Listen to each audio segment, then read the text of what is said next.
우리 계속 금요일 날 여호수아서를 통해서 이스라엘 민족이 가나안 땅을 어떻게 정복해 나갔는가 하는 이 사건을 통해서 우리 인생의 가나안을 어떻게 하나님께서 우리가 소유할 수 있도록 만들어 주시는가를 함께 묵상하고 있습니다. 이 여호수아서의 이 전쟁의 내용들을 보면서 우리는 마치 전쟁과 정복의 역사를 다루고 있는 것처럼 느껴져요. 마치 징기스칸이 여호수아가 징기스칸처럼 가나안 땅을 정복하거나 알렉산더처럼 가나안 땅을 정복하고 있다고 생각할 수 있을 것입니다. 그러나 이것을 그냥 인간적인 어떤 전쟁사의 역사의 관점으로 볼 것이 아니라 영적인 사건으로 보아야만 우리는 이 말씀이 왜 우리에게 하나님의 말씀인지를 이해할 수 있는 것입니다. 그렇기 때문에 다른 전쟁의 역사와 이 여호수아에서 나오는 가나안 전쟁의 역사의 차이점은 뭐냐면 끊임없이 여호수아서에서는 여호수아와 이스라엘 군대가 싸웠다고 말하지 않고 하나님이 싸우셨다는 것을 강조하고 있다는 거예요.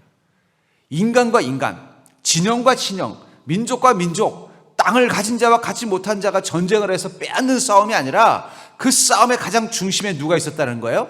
하나님과, 그리고 하나님의 반대쪽에 있는 어떤 것, 그것이 바로 죄와 우상일 것입니다. 그러니까 이스라엘 땅이 가나안을 정복하는 이스라엘 민족이 가나안 땅을 정복하는 이 사건은 그냥 이스라엘이라는 민족과 가나안의 민족들이 전쟁을 일으킨 게 아니라 가나안 땅을 지배하고 있는 가나안 민족의 땅을 이스라엘 민족이 빼앗으러 들어간 것이 아니라 하나님이 그 땅을 싸움으로 정복하기 위해서 들어가셨다는 거예요. 그런 의미에서 가나안 정복이라는 것은 하나님의 백성이 자신의 세상에서 하나님의 능력으로 승리하여 자기의 세상을 복된 공간으로 바꾸어가는 이야기라고 말할 수 있을 것 같아요.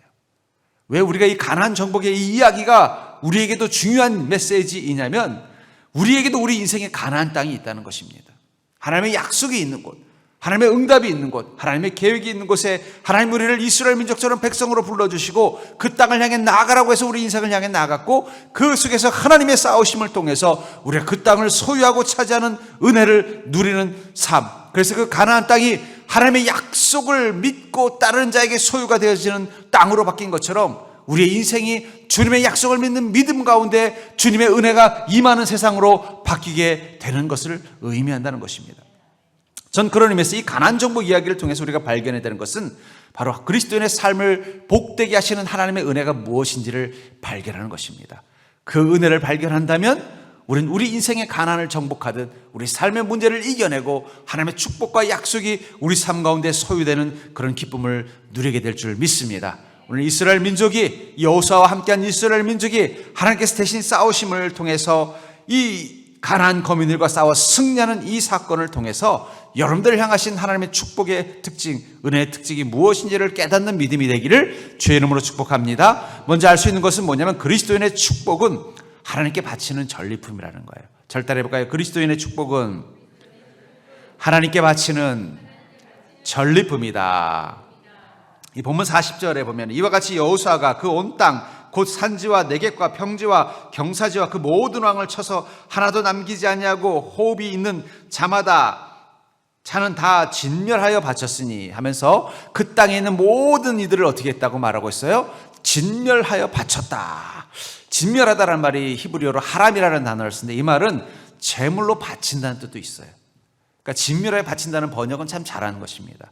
그냥 진멸하다라는 말이 정확한 직역인데 왜 거기다 우리 한국어로 번역할 때 바치다는 말을 쓰냐면 그건 진멸한다는 건 그냥 제거한다는 뜻이 아니라 뭐라는 거예요? 마치 우리가 하나님께 제사를 드릴 때 옛날에 어떻게 했어요? 양을 잡아서 그걸 각을 떠서 그걸 다 태우잖아요. 그게 하람이라는 거예요. 양을 다 각을 떠서 태워서 재로 만드는 건 어떻게 하는 것입니까? 없애는 게 아니에요. 그것을 어떻게 하는 거예요? 하나님께 바치는 거예요. 그러니까 여기서 진멸하여 바쳤다라는 말은 무엇입니까? 마치 이스라엘 민족이 제단에다가 자신들이 그 제물을 하나님 앞에서 다 태워서 바치는 것처럼 그렇게 그 가나안에 있는 그 왕들과 그 적들을 다 그렇게 행했다라고 말하고 있는 것입니다. 아까도 말한 것처럼 이 가나안 정복을 이스라엘 민족이 가나안 땅에 이미 살고 있는 가나안 거민들을 정복하는 약탈, 정복하는 그런 싸움으로 이해하시면 안 돼요. 안 믿는 사람들은 성경을 볼 때마다 아이고 하나님도 참 잔인하시구나. 어떻게 이렇게 거기 사는 원주민들을 갖다가 이렇게 잔인하게 못 살게 구는가 이렇게 생각할 수 있다라는 거예요. 마치 지금 이스라엘 땅의 이 팔레스타인과 유대인들의 싸움과 똑같이 본다는 거예요. 근데 그렇게 보는 게 아니라 거기서는 하나님의 심판이라는 관점에서 보아야 한다는 거예요. 이 가나안 땅은 하나님이 축복의 계획을 가지고 있었던 땅이지만 공교롭게도 그 가나안 땅은 죄와 우상이 가득한 땅이에요. 나중에 보면은 이 사사기 이후에 보면요, 이 가나안 땅에 원래 가지고 있었던 이 우상들이 얼마나 지독한가. 자기 자식을 제물로 바치는 신도 있었고요, 또 각종 음란함을 행하는 그런 신앙도 엄청 많았던 땅이에요. 하나님의 눈에 그것은 너무나 가증스러운 땅이었을 것입니다. 하나님은 그 땅을 심판하기를 결정하셨다는 거예요. 한번 생각해 보세요. 이 가나안 땅에서 과거 아브라함 시대 때 하나님이 소돔과 고모라 성을 심판했습니다. 그 심판할 때 어떻게 됐어요? 흔적조차 남지 않도록 완전히 진멸해 버렸다는 거예요. 우린 그걸 보면서 하나님 너무 하신다라고 생각하지 않아요. 왜 그렇습니까? 거긴 너무 악이 창궐하니까 하나님이 그렇게 하실 수 있다라고 생각한다는 거예요. 그때는 유황불로 그것을 진멸했다면 지금 이 가나안 정복은요, 유황불이 아니라 이스라엘 하나님의 군대의 힘으로 그것을 진멸하는 거라는 거예요. 정복 전쟁으로 보시면 안 돼요. 약탈 전쟁으로 보는 게 아니라 심판의 관점에서 봐야 된다는 거예요. 이 가나안 땅은 하나님께서 이미 심판하기로 결정을 하셨고 그 심판의 방법으로 어떤 도구를 쓰신다는 거예요. 마치 노아 시대 때는 무엇으로 이 땅을 심판하셨어요? 물로 심판하셨고, 소돔과 고모라는요 유황불로 심판하셨다면 지금은요 이스라엘 군대를 가지고 하나님 심판하고 계신다는 거예요. 심판의 관점으로 이해하지 않고 인간과 인간, 민족과 민족의 싸움으로 봤을 때는 하나님 너무나 잔인하신 분으로 이해될 수밖에 없다는 거예요. 그 심판의 관점을 가지고 이 가나안 땅의 정복을 바라볼 때 우리는 그 땅이 어떤 곳인가를 봐야 될 것입니다. 창세기 6장 5절부터 8절에 보면은 이 물의 홍수, 대홍수 심판에 관한 사건을 이렇게 말하고 있죠. 하나님께서 사람의 죄악이 세상에 가득함과 그 마음으로 생각하는 모든 계획이 항상 악할 뿐임을 보시고 땅 위에 사람 지으셨음을 한탄하사 마음에 근심하시고 이르시되 내가 창조한 사람을 내가 지면에서 쓸어내 버리되 사람으로부터 가축과 기는 것과 공중의 새까지 그리하리니 이는 내가 그것들을 지었음을 한탄함이라 하시니라. 그러나 노아는 여호와께 은혜를 입었더라. 하나님께서 이 땅에 이 죄악이 가득한 것을 보고 한탄하셔서 어떻게 했다고 말하고 있어요? 그 지면에 있는 것을 모두 다 쓸어버린다. 그게 바로 진멸입니다. 쓸어버리기로 결정하셨을 때 노아는 여호와께 은혜를 입었다라는 말이 있어요. 하나님의 눈에 이 가나안 땅은 노아 홍수가 있기 이전에 인간들이 사는 땅과 똑같이 보였을 거라는 거예요. 죄와 악이 가득한 것을 보고 한탄하시면서 지으심을 후회하실 만큼 악이 가득한 땅이었다는 거예요. 이 가나안 땅을 우리가 어떻게 이해해야 되는가? 그곳에 악이 가득하다는 것, 죄와 악이 충만한 세상이라는 하나님의 시선으로 보셔야 돼요. 그러니까 하나님께서 가장 싫어하시는 것은 죄와 악입니다. 이스라엘 민족이 언제 이 가나안 땅, 이스라엘 땅에 머물다가 바벨론의 포로로 끌려가고 나라가 없어졌어요? 이스라엘 민족 안에 죄와 악이 가득했을 때예요. 심지어는 하나님의 성전이 있었던 예루살렘에서마저 하나님을 섬기는 성전과 바알과 아세라를 섬기는 성전이 같이 있었어요. 그 순간 하나님은 어떻게 하세요? 진멸하기로 결정하시는 순간 이스라엘 민족은 그 땅에서 더 이상 살 수 없고 바벨론으로 다 끌려가 버리고 이스라엘 예루살렘 성은요 폐허가 돼 버렸다는 거예요. 교회도 마찬가지. 하나님 보시기에 죄와 악이 가득하면요 하나님 그 교회 놔두지 않습니다. 그래서 7절에 쓸어버리사. 쓸어버린다는 건 무엇입니까? 하나님이 만든 그 공간을 비운다는 거예요. 여러분 비로 쓴다고 할 때 어떤 걸 말하는 거예요? 지저분한 걸 다 비우는 걸 쓸어버린다고 하잖아요. 그러니까 하나님께서 이 홍수의 대심판을 행하실 때 그 땅을 보니까 영적 하나님의 눈으로 보니까 그것이 죄와 악으로 너무 가득한 충만한 곳이 되었다는 거예요. 그것을 보고서 안 되겠다. 내가 창조한 사람을 그 지면에서 다 쓸어버리겠다. 다 비워버릴 때 사람뿐만 아니라 가축과 공중의 새 모든 것들을 다 쓸어버리겠다고 생각하셨다는 거예요. 비우겠다고 생각하셨다는 거예요. 그러나 노아는 여호와께 은혜를 입었더라. 노아가 입은 은혜는 뭘까요? 그 비워진 그 빈 땅에 노아의 후손들이 채워지는 게 은혜인 거예요. 그러니까 홍수 대심판을 하나님의 어떤 관점으로 보고 있는 걸 보면은 먼저 그 시대 그 땅을 하나님 뭐로 쓸어 보았다는 거예요? 죄와 악이 가득한 땅. 그 순간 하나님은 그곳이 쓸어버려야 될 땅, 진멸해버려야 될 땅, 다 비워버려야 될 곳으로 이해하셨다는 거예요. 그리고 물로 다 쓸어버리시고는 거기에 다시 무엇을 채우셨어요? 노아의 후손들과 노아를 통해서 선별된 생물들만 다시 채우는 거예요. 이 사건과 가나안 땅의 정복은 같은 구조라고 보시면 돼요. 그러니까 단지 이스라엘 민족을 사랑하기 때문에, 이스라엘 민족을 특별하게 생각하기 때문에 그들을 애굽에서 건져서 가나안 땅으로 보낸 게 아닙니다. 하나님은 가나안 땅에 죄와 악이 창궐하신 것을 보고 한탄하시고 그것을 쓸어버리기로 이미 계획하신 거예요. 그러나 이스라엘 민족은 하나님의 은혜를 입었다라가 바로 가나안 정복이라는 거예요. 그렇게 그 사건을 이해해야지 이스라엘 민족과 가나안 거민 간의 영토 전쟁으로 이해하면요, 하나님은 편협하고 잔인하신 분으로밖에 이해될 수 없어요. 하나님의 심판. 그러니까 이스라엘 민족이 없었더라도 하나님은 그 땅을 어떻게 하셨을까요? 쓸어버리셨을 거예요. 쓸어버리시고 다시 새로운 민족으로 그 땅을 채우려고 하셨을 거라는 거예요. 그 채움의 대상이 된 게 바로 이스라엘 민족이고, 이스라엘 민족을 그 채우기 위해서 어디서부터 데려오신 거예요? 애굽에서부터 데려오신 거예요. 마찬가지라는 것입니다. 하나님께서 우리가 사는 이 땅을 바라보실 때 여러분들이 바라보는 여러분들의 세상이라는 땅, 어떤 사람에게는 평택이 되기도 하고 또 우리 서울에서 오신 분은 서울 땅이 되기도 하겠습니다만, 그 땅을 바라볼 때 여러분들이 사는 그 밟는 그 땅을 하나님의 눈으로 보았을 때 그것이 어떤 곳이냐는 거예요. 주님 보시기에 아름답고 선하다면요, 아무 문제가 없습니다. 그러나 죄와 악이 가득한 곳이라면요, 하나님은 그 땅을 싹 쓸어버리실 거예요. 쓸어버리시고 무엇으로 채울까요? 하나님의 기쁨이 될 수 있는 그리스도인들로 채우는 게 성공이라는 거예요. 그러니까 여러분, 그리스도인의 성공이라는 건 이렇게 말할 수 있을 것 같아요. 믿음과 말씀으로 사는 그리스도인에게 성공이라는 것은 죄와 악이 창궐한 땅을 하나님 비우시고 채워가는 과정이라는 거예요. 쉽게 말하면 우리 그리스도인이 세상 가운데 성공한다, 축복을 누린다, 복을 누린다는 것은 다른 말로 표현하면은 하나님이 보시기에 선한 삶을 사는 자들이 하나님이 만드신 이 땅 가운데 가득 차도록 만들어가는 과정이 바로 그리스도인이 축복을 받는 과정이에요. 그러니까 여러분들은 사명감 가지고 복을 누리셔야 돼요. 하나님, 제가 이 땅에 하나님께서 이 땅을 새롭게 하시는 증거가 되게 하시옵소서. 죄와 악으로 채워진 인생들이 성공하는 세상이 아니라 하나님의 말씀과 믿음으로 채워진 인생들이 성공하는 세상.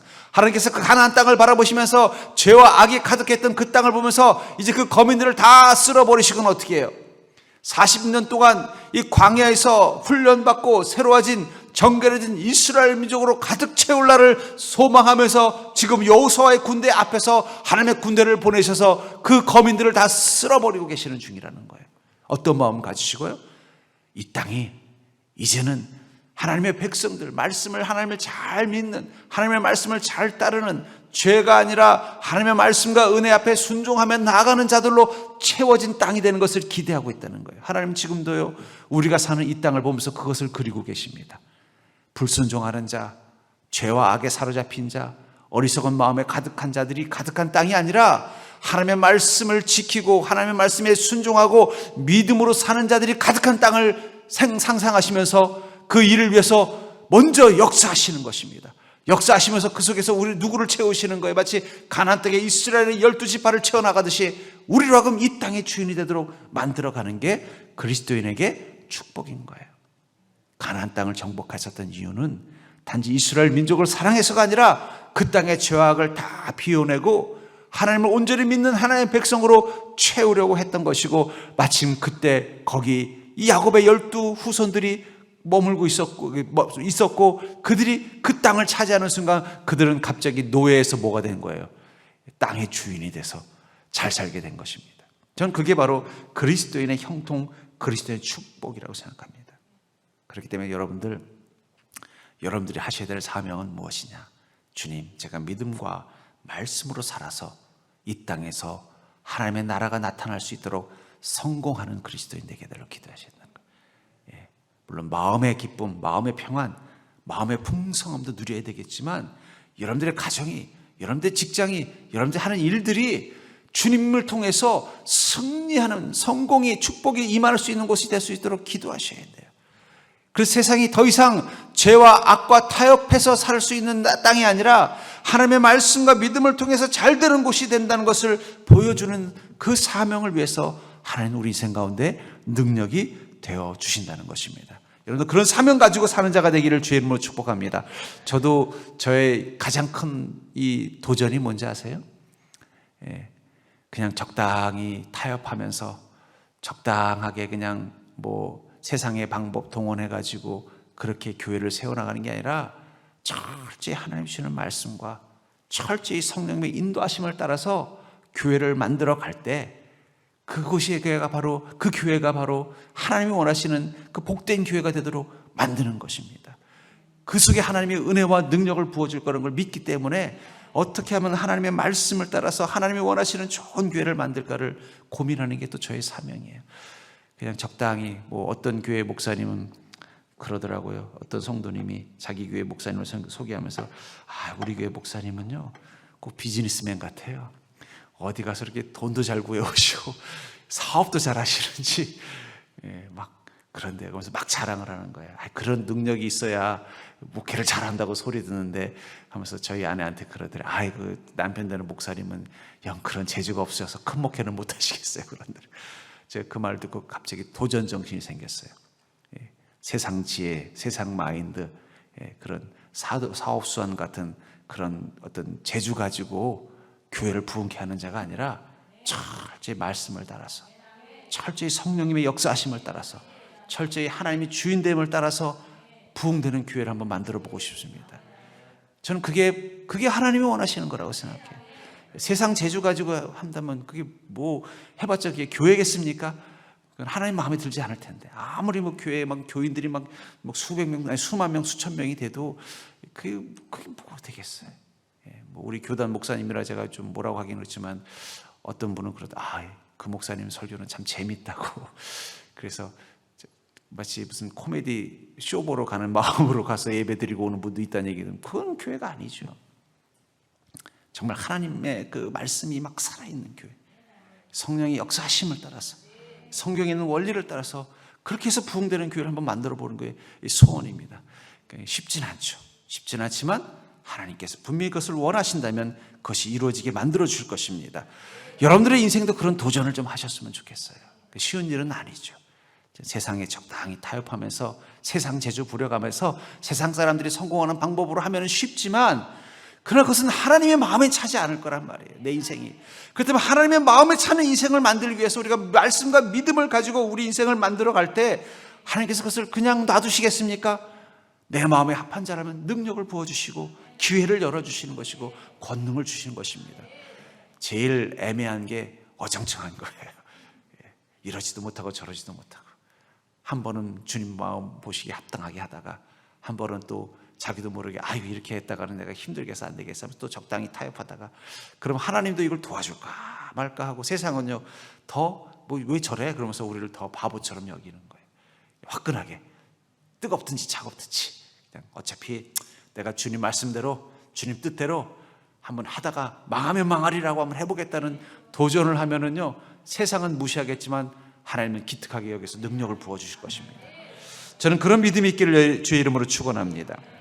또한 우리가 이 사건을 통해서 가나안 족복 이야기를 통해서 우리가 발견하는 그리스도의 삶을 복되게 만드는 하나님의 은혜의 특징은 뭐냐면 그렇기 때문에 하나님을 통한 승리는요 온전한 순종을 통해서만 경험된다는 거예요.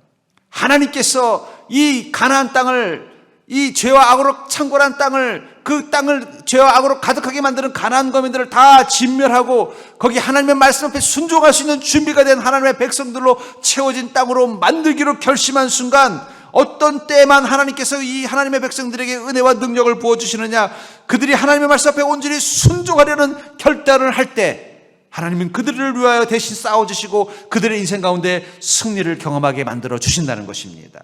그래서 40절 하반절에 보면은 이스라엘 하나님 여호와께서 명령하신 것과 같았더라.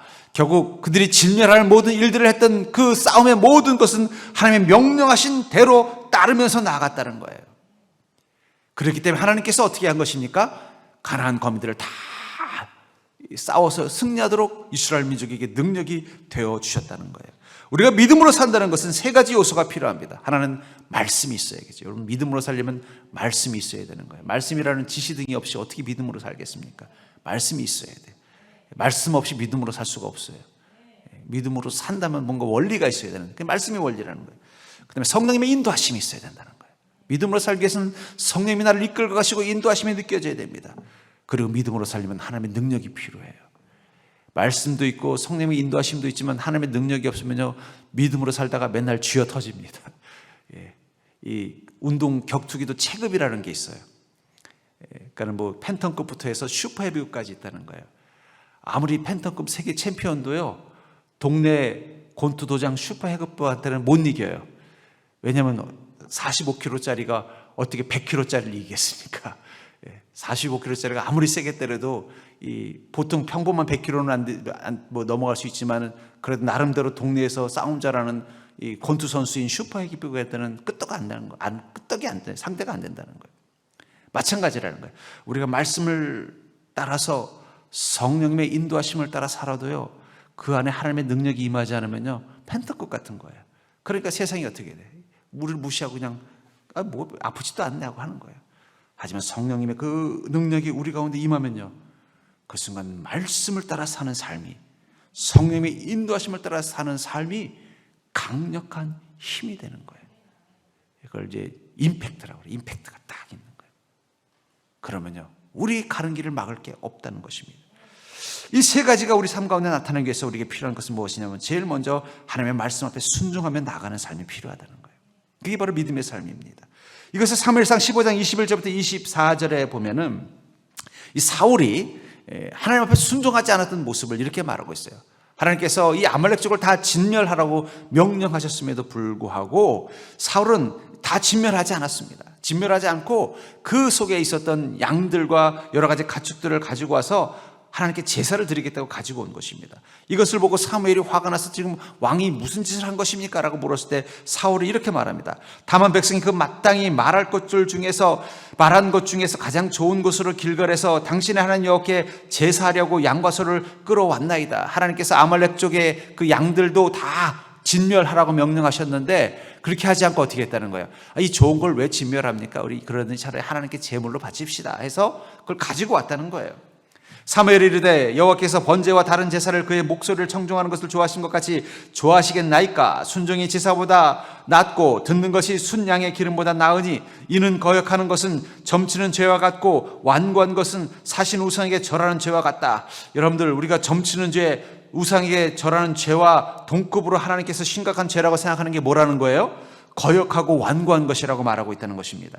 왕이 여호와의 말씀을 버렸으므로 여호와께서도 왕을 버려 왕이 되지 못하게 하셨나이다. 사울이 사무엘에게 이르되 내가 범죄하였나이다. 내가 여호와의 명령과 당신의 말씀을 어긴 것은 내가 백성을 두려워하여 그의 말을 청종하였음이니이다. 이 사울이 이 범죄함을 했을 때 사무엘이 화를 내면서 하나님은 다른 어떤 제사보다도 그의 목소리를 청종하는 것을 더 좋아하십니다.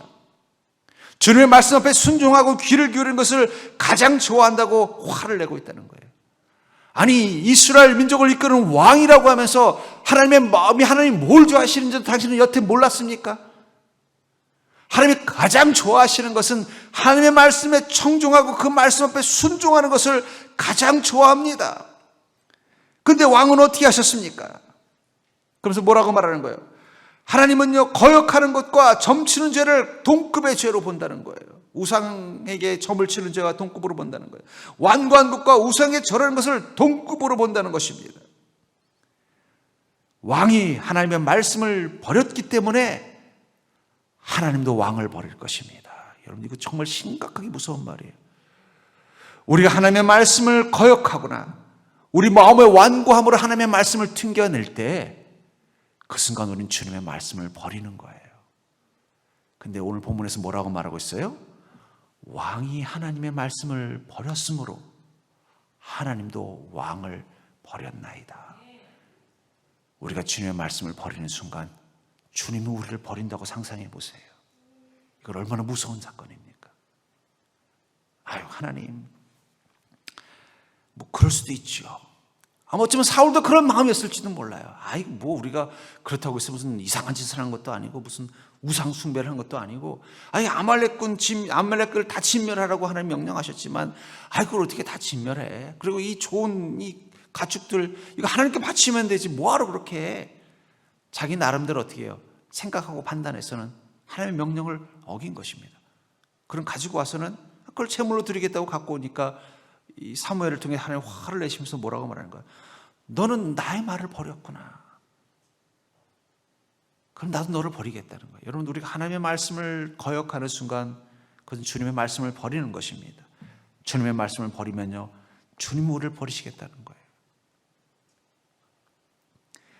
버리니까 어떻게 돼요? 왕이 되지 못하게 하셨나이다. 사울이 지금까지 이스라엘의 왕이 될 수 있었던 것은 성령님께서 능력이 되어주셨기 때문이에요. 아까 말씀드렸죠? 믿음으로 살기 위해서는 세 가지가 있어야 된다고. 하나님의 말씀, 성령의 인도와 하나님의 능력. 사울이 이스라엘의 왕으로 살 수 있었던 것은, 왕의 권능을 누릴 수 있었던 것은 그의 안에 믿음이 살아있었을 때예요. 하나님의 말씀 앞에 순종하고 하나님의 인도하심을 따라 나아가서 하나님의 능력이 나타났기 때문에 아말렉과의 전쟁에서도 승리할 수 있었던 비결이 거기에 있다는 거예요. 근데 그는 그곳에서 하나님의 말씀을 거역하기 시작하는 것입니다. 하나님의 말씀을 버리는 순간 성령의 인도하심도 사라질 것입니다. 그리고는 악한 영이 그에게 들어가요. 성령이 떠나는 순간 하나님의 능력은 더 이상 그에게서 나타나지 않습니다. 그 순간 그는 하나님을 통한 승리를 경험할 수 없는 자가 되어버렸다는 거예요. 근데 그 이유를 사울이 참 재밌게 변명을 해요. 24절. 사울이 사무엘에게 이르되 내가 범죄하였나이다. 내가 여호와의 명령과 당신의 말씀을 어긴 것은, 하나님의 명령을 대하는 이 사무엘의 그 이야기를 어긴 이유를 뭐라고 말하냐면, 내가 백성을 두려워하여. 그들이 자기가 백성을 두려워했다는 거예요. 그래서 그들의 말을 청종하였음이니이다. 그러니까 사울이 이렇게 한 이유는 자기 고집 때문에 아니라 무엇이 두려웠다는 거예요? 백성을 두려웠기 때문에. 그들이 그렇게 하자고 막 때를 쓰니까, 이러다가 내가 백성들에게 신임을 잃어버릴까 봐 어떻게 하는 것입니까? 하나님의 말을 거역했다라고 고백하고 있다는 거예요. 그렇다면 결국 사울의 가장 큰 잘못한 부분은 무엇일까요? 그런 백성을 두려워하는 왕인가, 하나님을 두려워하는 왕인가의 선택에서 누구를 더 두려워했다는 거예요? 백성을 더 두려워했다는 거예요. 백성을 두려워하는 순간 그는 하나님의 말씀을 더 이상 따를 수 없는 상황에 처한 거예요. 하나님의 말씀을 더 이상 따를 수 없는 상황에 처한 그 순간 그는 어떻게 한 것입니까? 하나님을 거역하였고, 그 하나님의 거역함이 그로 하여금 하나님의 인도하심과 하나님의 능력을 경험하는 존재로 떨어지게 만들었고, 그 순간 그가 왕의 권능마저도 잃어버렸다는 거예요. 우리는 우리 안에 있는 이 두려움을 오용할 때가 있습니다. 하나님이 우리에게 예수 그리스도를 믿는 믿음을 주시고 부활의 소망을 주셨음에도 불구하고 두려움이라는 감정을 남겨놓았을까요? 그것은 하나님을 두려워하게 하시기 위해서라는 거예요. 다윗은 용맹한 왕이었지만 그는 하나님을 두려워한 사람이었습니다. 여러분, 하나님을 두려워하는 자만이 하나님의 말 앞에 순종할 수 있는 거예요. 하나님을 두려워하는 자만이 하나님의 음성 앞에 철저히 따라갈 수 있는 자가 되는 것입니다. 하나님을 두려워할 줄 아는 자에게만 하나님은 그 권능과 위엄을 보여주신다는 거예요. 근데 그 두려움을 어디에 쓸까요? 우리는 자기를 사랑하는 마음에, 그리고 세상의 힘 앞에 두려워한다는 거예요. 내가 너무 소중해서 그게 두려움이 될 때도 있어요. 이러다 내 인생 망하는 거 아니야? 이러다 내 인생 죽는 거 아니야? 우리의 두려움이 자기 사랑으로 바뀔 때가 있다는 거예요. 하나님을 두려워하고 우리에게 두려움이라는 마음을 줬는데, 전 그러면서 이 두려움도 은사라고 생각해요. 여러분, 성령의 은사 중에 두려움의 은사도 있습니다.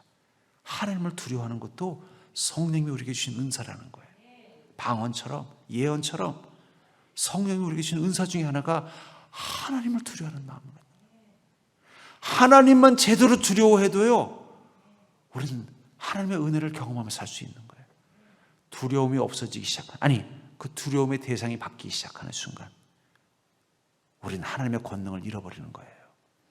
자기 인생에 대한 두려움으로 바뀌든지 세상 사람들에 대한 두려움으로 바뀌든지. 사울은요, 백성들에 대한 두려움으로 바뀌는 순간 하나님을 향한 두려움이 없어져 버린 것입니다. 그렇기 때문에 여러분들, 우리가 순종하고 산다는 것은 다른 말로 표현하면요, 하나님을 두려워하는 마음을 회복하는 거예요. 하나님이 두려우면 순종할 수밖에 없어요. 제가 전에 고등학교 때 수업을 듣는데 저희 반에 배당된 수학 선생님이 두 분이 계셨어요. 수학 A, 수학 B예요. 그래서 이게 일주일 수업 중에서 보면은 한 요일은 수학 A를 담당하는 선생님이 수학 강의를 해주시고, 또 다음 요일은 B를 담당하는 수학 선생님이 수학 강의를 해주셔요. 그러면 근데 이 두 분이 성격이 너무 달라요. A 선생님은요, 가르치기도 열심히 가르치지만 한번 화가 나면 그냥 우리 작살 나는 거예요.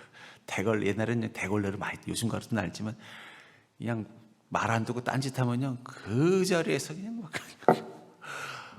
근데 또 B 선생님은요, 떠들든 말든 혼자서 공식 열심히 가르치다가 종 땡치면은 그냥 휙 가버리시는 거예요. 그럼요, 애들이 태도가 달라요. A 선생님은 두려우니까 어떻게 해요? 수업 시간에도 조용히 하고 숙제도 다 해오고 시키면 그냥 긴장해가지고 어떻게든지 그 문제를 풀려고 막 애를 써요. 왜냐하면 틀리면 어떻게 돼? 엎드려가지고 대걸레로 막 두들겨 패니까. B 선생님은요, 뒤에서 들으란 듯이 떠들고 장난치고 만화책 보고. 왜 이런 차이가 났어요? 어디서부터 온 거예요? 애들은 같은 애들이에요. 뭐 월요일 날 애하고 화요일 날 애하고 다른 애겠습니까? 두려움이 있는 대상 앞에 하는 행동과 두려움이 없는 대상 앞에 하는 게 다르더라고요. 여러분들, 우리가 주님 말씀에 순종하는 가장 쉬운 방법, 그것은 하나님을 향한 두려움을 회복하는 것입니다. 왜 이 시대 그리스도인들이 말씀 앞에 순종하는 게 힘드느냐? 두려움이 없어서 그래요. 그냥 하나님한테 한번 대걸레로 한번 맞아보셔야 그냥 정신을 받아요. 대걸레로 맞아보셨어요? 안 맞아보시면 말을 하지 마십시오. 얼마나 아픈지. 저는 그래도 좀 착하고 열심히 해서 좀 덜 맞았지만 그래도 그게 무서워가지고 더 열심히 했어요. 그래서 제가 우리 반에서 제일 존경하는 애가 어떠냐면, 한 대 맞고 말지 하면서 열심히 노는 애를 보면서 저는 참 대단한 아다. 나는 저 대걸레가 무서워서 어떻게든지 안 맞으려고 밤을 새서 문제를 푸는데 쟤는 어떻게 그걸 이겨내. 정말 대단한 거예요. 근데 우리 그리스도인들 중에도 그런 그리스도인이 있어요. 아니, 하나님께 한 대 맞고 말지. 야, 어떻게 그런 대단한 배짱을 가지고 있는지. 근데 여러분들, 정말 우리가 하나님 말씀 앞에 순종하는 가장 쉬운 방법, 가장 중요한 방법은 하나님을 두려워하는 마음을 회복하는 것입니다. 그러니까 여러분, 두려움도 은사예요. 지금 우리 시대 그리스도인들의 가장 큰 문제점이 뭐냐면 하나님을 두려워하는 마음이 없어졌어요. 그러니까 어떻게 해야 돼요? 아이고, 그 말씀을 듣고 그렇게 살아야 됩니까? 그렇다고 맨날 목사인 제가 겁을 줄 수도 없고 협박을 할 수도 없고, 맨날 겁주고 협박하면 우리 목사님 맨날 치는 설교만 한다고. 만약에 제가 그런 설교하면요, 저를 목사로 보지 마시고 대걸레로 보시기를 주의 이름으로 축복합니다. 하나님이 지금 대걸레를 들고 계시는구나. 길잖아요. 또 제가 맞으면 얼마나 아프겠습니까? 그 시편 31편 19절에 보니까 주를 두려워하는 자를 위하여 쌓아두신 은혜, 곧 주께 피하는 자를 위하여 인생 앞에 베푸신 은혜가 어찌 그리 크신지요. 주를 두려워하는 자를 위하여 무엇을 쌓아놓으셨다고요? 은혜를 쌓아놓으셨다는 거예요. 여러분들, 두려움도 은사입니다. 그 두려움을 자기 인생에 쓰지 마시고 세상에 쓰지 마시고 하나님을 향해 써보십시오. 그러면 하나님께서 그 두려워하는 자를 위해서 무엇을 쌓아놓으셨다고요? 은혜를 쌓아놓으셨어요. 그럼 누구께 되는 거예요? 우리께 되는 거예요. 이스라엘 민족이 철저히 하나님 말씀 앞에 순종할 수 있었던 것은 그들이 광야에서 40년 동안 하나님한테 대걸레로 하도 많이 맞아서 그런 거예요. 불뱀한테도 물려보고, 얼마나 많이 혼났어요. 혼나고 나니까 이제 뭐가 생긴 거예요? 두려움이라는 게 생긴 거예요. 경외감이 생긴 거예요. 그 두려움 앞에서 하나님이 명령하면요, 순종할 수 있는 준비가 돼 있으니까 하나님 그들에게 은혜를 부어주셨다는 거예요. 그러나 사랑하는 성도님들, 여러분들이 하나님을 두려워하는 자가 되기를 주의 이름으로 간절히 축복합니다. 하나님만 제대로 두려워해도 이런 복 받을 수 있어요. 예, 하나님 앞에서 세상 말로 맘먹으려고 하지 마십시오. 우리 그리스도인 중에서도 보면 하나님하고 맘먹으려는 사람들이 있어요. 그랬다가 그냥 한번 뺨때기 한 대 맞으면 그냥 정신 바짝 차립니다. 우리는 두려워하셔야 된다는 거예요. 하나님이 계신 곳에서 경외하는 마음. 여러분이 교회 올 때마다 두렵고 떨림이 있는 게 좋은 거예요. 물론 편한 것도 좋지만 그러나 우리가 두렵고 떨림 갖는 것도 복입니다. 말씀 앞에서 두렵고 떨림 갖는 것 축복이에요. 하나님 앞에 설 때마다 내 인생이 너무나 초라하고 작고 어리석어 보이는 것이 괴로운 것도 축복이라는 거예요. 그것마저 없어져 버리면 우린 멋대로 살려고 할 거라는 거예요. 세 번째로 그리스도의 삶을 복되게 만드는 하나님의 은혜의 특징은 바로 하나님이 움직이시면 은혜는 파죽지세로 우리 가운데 임한다는 거예요. 하나님이 움직이기 시작하면요, 그 순간 우리에게 임하는 은혜는요, 그냥 순식간에 상상을 초월할 정도로 임한다는 것입니다. 42절에 보니까 이스라엘 하나님 여호와께서 이스라엘을 위하여 싸우셨으므로 여호수아가 이 모든 왕들과 그들의 땅을 단번에 빼앗으니라. 단번에 빼앗았다라고 말하고 있어요. 이 전쟁이 이 성을 부수고 빼앗는 게 되게 힘든 일이거든요. 근데 그걸 단번에 빼앗았다는 거예요. 그게 가능할 수 있었던 이유가 뭘까요? 이스라엘 민족들이 워낙 싸움을 잘해서 그런 게 아니라 하나님께서 역사하심이 너무나 강력했기 때문이라는 거예요. 어떻게 그들은 이런 놀라운 은혜를 경험할 수 있었을까요? 그들이 가나안 땅을 정복할 때 이 사건들을 보면은요, 그들이 이 전쟁을 하면서 그렇게 힘들어하지 않았어요. 딱 한번 그 헤브론 성지를 정복할 때, 이 갈렙이 나설 때, 그때 한 번 빼고는요, 모든 전쟁이 그냥 막 무슨 그냥 싸우러 간 게 아니라 어디 여행 가는 것처럼 그냥 가면 다 정복이 되는 거예요. 그냥 가기만 하면 막 그냥 마치 저 산에서부터 막 그 산사태가 나면은 막 그 토사가 밀려 내려오는 것처럼 이스라엘 민족이 막 요단강 넘어서부터 막 쭉 밀고 가면은요, 그냥 성들이란 성은 군대란 군대는 다 속수무책으로 다 밀려서 무너져 버리더라는 거예요. 어떻게 이런 일이 가능할 수 있었을까요? 그들이 어디서 이런 놀라운 싸움의 능력을 배웠을까요? 그것은 그들이 광야의 시간 이후라는 걸 기억하셔야 돼요. 가나안 땅에서 이렇게 놀라운 승리의 은혜를 누릴 수 있었던 비결은 그들이 40년간 광야 속에서 이 시간들을 준비했기 때문에 가능했다는 거예요. 그러니까 이 단기간에 짧은 시간 안에 이스라엘이 광야한 땅을 정복해 나갔던 이 놀라운 일들을 보면서 하나님 그들에게는 왜 이렇게 복을 주시면서 내게는 이렇게 복을 안 주십니까? 그들은 40년을 기다렸다가 이 복을 한꺼번에 드린 거예요. 그게 하나님의 원리인 것 같아요. 우리 기다림은 40년이지만 그것을 소유하는 것은 4년이면 끝나는 거예요. 사도행전 2장 41절에 보면은 이 베드로 오순절 다락방에 성령이 뜨겁게 임하고 나서 마침 이 방언하는 소리를 들었던 이 예루살렘에 왔던 많은 이들이 이 소위 말하는 이 다락방 주변에 모인 것입니다. 그들을 바라보고서 베드로가 이 설교를 해요. 복음을 전합니다.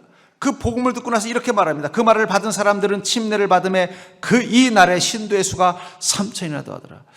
이야, 어떻게 순식간에 3,000명이 그냥 그 자리에서 침례가 되는 거예요.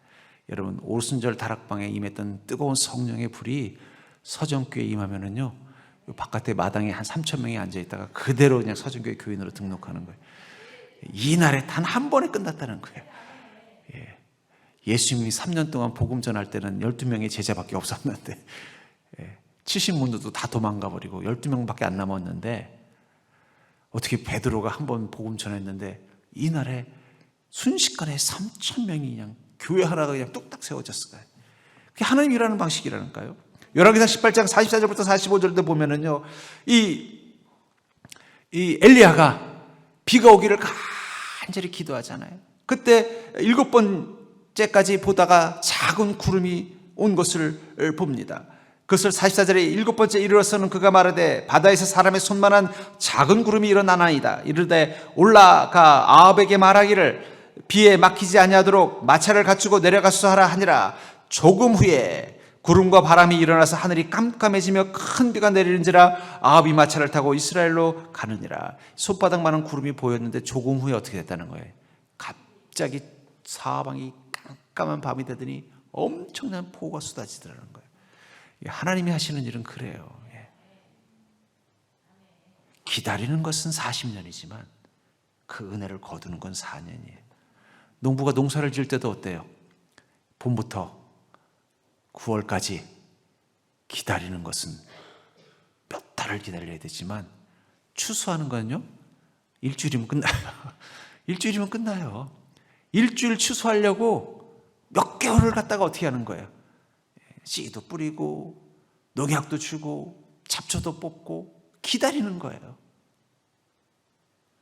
이 자연 만물을 보면 하나님의 성품을 볼 수 있잖아요. 그러니까 하나님께서 우리에게도 늘 뭐라고 말해요? 기다려, 기다려, 기다려. 아이고, 언제까지 기다립니까? 언제까지 기다리냐가 중요한 게 아니라 기다림이 끝나면 그 순간 우리에게 거둬지는 은혜는 순식간이라는 거예요. 그게 믿음이. 그래서 믿음은 인내의 성품이 가장 중요한 거예요. 그러니까 믿음이 좋은 사람일수록 잘 기다리는 거예요. 강아지들 중에서도 가장 훈련이 잘 된 강아지는 뭐예요? 기다릴 줄 아는 강아지. 개들을 보면 믿음이 뭔지를 알아요. 저는 물론 저희 집 강아지가 몇 년 전에 죽었지만 그 강아지를 통해서 저는 믿음이 뭔지를 많이 배웠어요. 그 강아지가 저희랑 17년인가를 같이 살았는데 나중에 이제 치매가 걸려가지고 거의 이제 머릿속에서 막 환각이 보여가지고 막 괴로워하고 또 뼈 다리가 막 굳어가지고 움직이지를 못하고 막 심각한 상황이 돼가지고 너무 괴로워하는 거예요. 그래서 안 되겠다 싶어서 동물병원에 가서 이제 안락사를 시키기로 했어요. 그랬더니 보통 이 수의사들은 안락사를 안 시켜주거든요. 그래서 처음에는 퇴짜를 놓으려고 하다가 우리 개의 상황을 보더니 이건 너무 고통스러워하는 것 같으니까 안락사를 놔줘야겠다 하면서 안락사를 막 놓고 있는데 이 녀석이 눈은 이미 하얗게 백내장이 껴가지고 앞도 안 보이는 상황인데도 우리를 보고 꼬리를 흔들더라고요. 그 주사를 먹고 죽어가면서도 끝까지 꼬리를 흔들면서 그러고는 죽는 거예요. 그걸 보면서 저는 회개했습니다. 나는 주님 앞에서 죽을 때까지 저렇게 꼬리를 흔들 수 있을까? 주님 사랑합니다라고 고백하면서 죽을 수 있을까? 야, 저게 충성된 거구나. 강아지는요, 하나님께 그런 성품을 받고 태어난 동물인 것 같아요. 어떻게 주님 앞에 서는 게 충성된 건가? 근데 그 강아지 중에 좋은 강아지는 어떤 강아지라고요? 기다리라고 하면 기다리는 강아지. 믿음도 그렇다는 거예요. 하나님 기다리게 하실 때가 있다는 거예요. 이스라엘 민족은 40년을 기다렸어요, 광야에서. 그리고 40년 후에 요단강 건너자마자 그때부터 하나님의 복은 파죽지세라는 거예요. 40년 걸려서 이 가나안 땅 정복한 게 아니에요. 그냥 홍수에 저 산사태 터져서 위에서 그 토사가 흘러내려오듯이 그냥 가나안 땅을 싹 밀고 들어가서 그 넓은 땅을 다 정복해버린 거예요.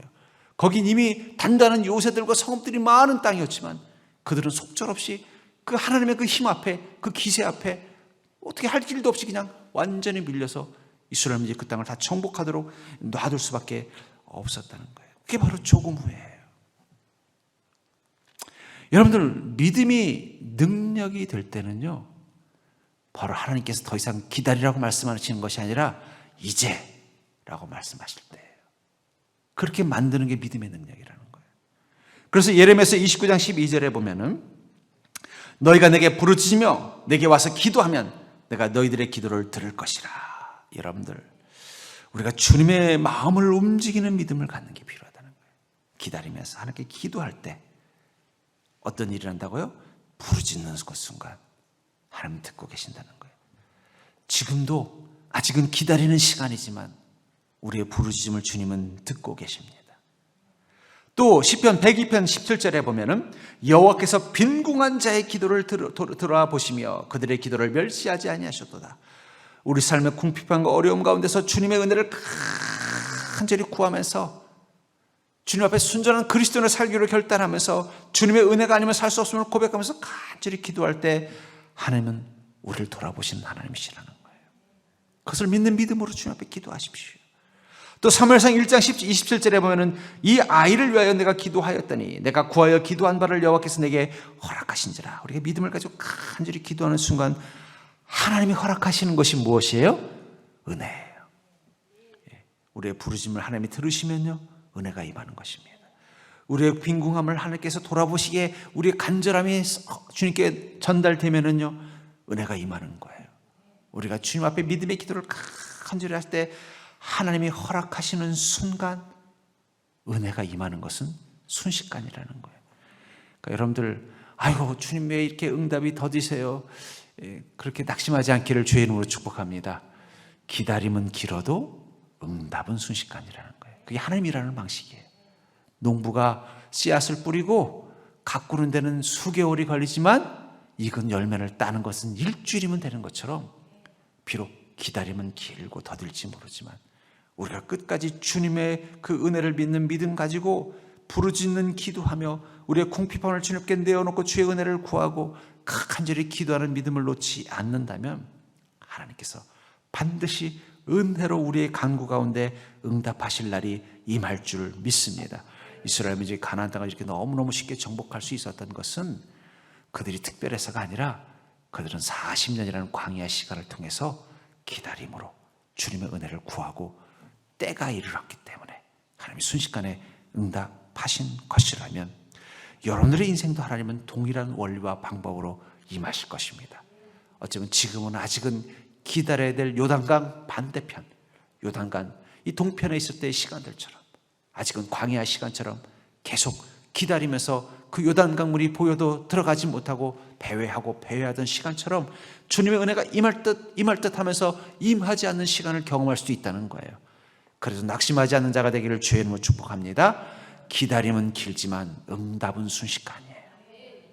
중요한 건 포기하지 않는 것입니다. 기다리다 지쳐서 포기하면 어떻게 돼요? 땡벌밖에 안 되는 거예요. 그렇죠? 기다리면서 포기하지 않고 계속 주님 앞에 부르짖고 우리의 궁핍함을 주님께 내어놓고 눈물로 요청하고 믿음을 가지고 하나님 반드시 허락하실 것을 믿는 믿음 가지고 기도하면 어느 순간 하나님의 응답이 내 눈앞에서 마치 산사태에 무슨 토사가 밀려내리는 것처럼 막 내 삶을 막 이게 무슨 일이야 할 정도로 막 놀라게 임하는 은혜를 경험하게 될 줄 믿습니다. 저도 그 믿음 가지고 이 빈 공간을 보고 있어요. 아마 이 공간 채우는데 1년도 안 걸릴 거예요. 하나님께서 역사하시면 그때까지 우리는요 주님의 은혜를 구하면서 사는 것입니다. 여러분들의 인생도 마찬가지라고 저는 믿습니다. 여러분들 그런 이스라엘 민족과 같은 믿음을 가지고 여러분들의 인생을 바라본다면 지금 어떤 마음 가지고 믿음 생활해야 될까요? 나는 하나님의 백성, 나는 하나님의 군대, 나의 인생은 하나님께서 싸우시는 인생, 하나님께서 허락만 하시면, 하나님께서 듣기만 하시면, 하나님이 돌아보시기만 하시면 다 해결된다는 믿음을 가지고 하루하루 하나님의 백성다운 믿음, 하나님의 백성다운 모습으로 사는 자가 되기를 주의 이름으로 간절히 축복합니다.